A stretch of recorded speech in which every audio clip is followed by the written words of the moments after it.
मैं ना पृथ्वी हूं, ना जल, ना ही वायु, ना अग्नि, ना आकाश, ना ही इंद्रियां हूं, ना प्राण हूं, ना पंचवायु। मैं शुद्ध चैतन्य और आनंद स्वरूप वही ब्रह्म हूं। मैं शिव हूं। यह उत्तर था 9 साल के एक न्यास धारण किए हुए बालक का, जब उसके गुरु ने पूछा कि तुम कौन हो। ना हम पृथ्वी, न च तोयम, न तेजो, न वायुर, न खम नेन्द्रियाणि, न च प्राण संज्ञो, न वै पंचवायु, चिदानंद रूप शिवोहम शिवोहम। ये वाक्य नहीं बल्कि एक सिद्धांत बनकर उभरे, जिनका तोड़ आज तक नहीं मिला। नमस्कार, मैं डॉक्टर अतुल और आप देख रहे हैं भारत भाग्य विधाता सीरीज। आज पहले दिन हम बात करने वाले हैं आदि गुरु शंकराचार्य के बारे में। देश के एक छोटे से राज्य केरल में बसा हुआ एक कलाड़ी गांव, जहां पर एक शिव गुरु और माता आर्यांबा रहते थे। वे बहुत बड़े शिव भक्त थे और ऐसा माना जाता है कि भगवान शंकर की ही कृपा से उन्हें एक पुत्र रत्न की प्राप्ति हुई, जिसका नाम उन्होंने रखा शंकर। लेकिन कम उम्र में ही इस बालक के पिता की मृत्यु हो गई।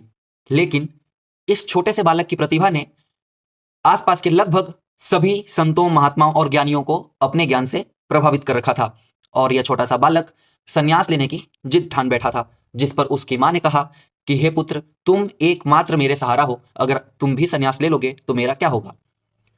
बालक शंकर यह जानते थे कि माता उन्हें कभी भी संन्यास नहीं लेने देगी, तो उन्होंने एक योजना बनाई। जब वे नदी में स्नान कर रहे थे, तब उन्होंने ऐसा नाटक किया कि उन्हें मगरमच्छ पकड़कर खींच ले जा रहा है। लाख समझाने के बावजूद वे बाहर नहीं आए। तब उन्होंने कहा कि हे माँ, मैं तो ऐसे भी मर जाऊंगा, अगर तुम मुझे संन्यास लेने की अनुमति दो तो मैं इस मगरमच्छ के जाल से छूटकर बाहर आऊं। माता ने हार मानकर उन्हें संन्यास लेने की आज्ञा दे दी, जिसके बाद बड़े बड़े तपस्वियों का सानिध्य प्राप्त किया। आदि शंकराचार्य का दर्शन अद्वैत वेदांत के मूल सिद्धांतों पर आधारित था। उनका संदेश सरल लेकिन गूढ़ था। उनका कहना था कि इस संसार की आत्मा यानी ब्रह्म एक ही है और बाकी समस्त भेदभाव झूठे यानी मिथ्या है। उन्होंने इसे आत्मा और ब्रह्म की एकत्व की महान दृष्टांतों को आसानी से समझाया और उनका महावाक्य अहम ब्रह्मास्मि यानी मैं स्वयं ही ब्रह्म हूं, यह आज भी गूंजता है। वे कहते थे सर्वम खलविदम ब्रह्मा, अर्थात संपूर्ण सृष्टि ही ब्रह्म स्वरूप है। आदि शंकराचार्य ने अपने विचारों को स्थायी रूप से स्थापित करने के लिए पूरे भारत में 4 मठों की स्थापना की। उत्तर में ज्योतिष मठ, दक्षिण में श्रृंगेरी, पूर्व में पुरी मठ और पश्चिम में द्वारका मठ। इन मठों का उद्देश्य था धर्म ज्ञान को देश के कोने कोने तक पहुंचाना।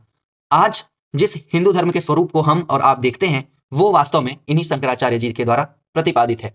उनके पहले यह सनातन वैदिक धर्म अलग अलग संप्रदायों में बटा हुआ था, जिनमें आपसी संघर्ष होते रहते थे। शंकराचार्य जी की कल्पना थी कि यदि इन मठों में उपदेश जारी रहा तो पुरातन हिंदू ज्ञान परंपरा अक्षुण्ण बनी रहेगी।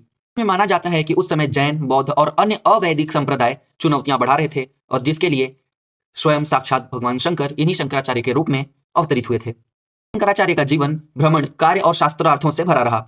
कहा जाता है कि उन्होंने गंगा, यमुना, हिमालय से लेकर दक्षिण के अनेक तीर्थ स्थलों और पवित्र नगरियों की यात्रा की। वर्ष में कोई कितना बड़ा ज्ञानी है, इसकी परीक्षा सिर्फ काशी में ही हो सकती थी, जिसके लिए शंकराचार्य जी काशी गए और उनके सामने एक शव जलाने वाला व्यक्ति, जिसे उस समय चांडाल कहा जाता था, वह उनके सामने आया। तो शंकराचार्य के साथियों ने कहा कि दूर हटो, यह मार्ग शंकराचार्य जी का है। उस पर उस व्यक्ति ने कहा कि हे शंकराचार्य, तुम आखिर किसे दूर जाने को कह रहे हो? जिस धरती पर तुम खड़े हो उसी धरती पर मैं भी खड़ा हूं। अगर मैं अछूत हूं तो क्या तुम अछूत नहीं हो? जिस आकाश के नीचे तुम खड़े हो उसी आकाश के नीचे मैं भी खड़ा हूं, तो क्या तुम अछूत नहीं हो? जिस हवा से तुम सांस ले रहे हो उसी हवा से मैं सांस ले रहा हूं, तो तुम ये कैसे कह सकते हो कि मैं अछूत हूं और तुम अछूत नहीं हो? और इस व्यक्ति की इन बातों ने शंकराचार्य जी को निरुत्तर कर दिया था, जिसके बाद शंकराचार्य जी ने उस चांडाल को अपना गुरु मान लिया। कहा जाता है कि स्वयं भगवान शंकर ही उस चांडाल के रूप में शंकराचार्य को उपदेश देने आए थे। विद्वानों से उन्होंने शास्त्रार्थ किए। आचार्य मंडन मिश्र जैसे मीमांसा शास्त्रियों से उनकी प्रतिद्वंद्विता स्तर की बहस हुई, यानी उत्तर के सबसे ज्ञानी आचार्य मंडन मिश्र और दक्षिण देश से आए हुए सबसे ज्ञानी शंकराचार्य जी के बीच जो बहस हुई वो लगभग 17 दिनों तक लगातार चली। लेकिन कहा जाता है कि शंकराचार्य ने सभी विरोधियों को अपनी बात समझाकर और शास्त्रार्थ में पराजित करके उन्हें अपना अनुयायी बना लिया। इन शास्त्रार्थों के माध्यम से उन्होंने पूरे देश में अद्वैत वेदांत की विजय सुनिश्चित की। वास्तव में व्यास भूमि भारत के कोने कोने में उनकी चर्चा हुई। जहां भी वेदों की दुहाई देने की आवश्यकता थी वहां वहां शंकराचार्य जी ने यात्राएं की। उनकी एकता की प्रेरणा आज भी समस्त हिंदू संप्रदायों को जोड़ने का काम करती हैं। शंकराचार्य ने अपने जीवन के अंतिम दिन गढ़वाल केदारनाथ में बिताया। पौराणिक आख्यानों में कहा जाता है कि वे अपने शिष्यों को छोड़कर हिमालय के एकांतवादियों की ओर चले गए और फिर कभी लौटकर नहीं आए। उनकी समाधि केदारनाथ के ही समीप बनाई गई है। उन्होंने जाते जाते कई परंपराओं को नया जीवन दिया।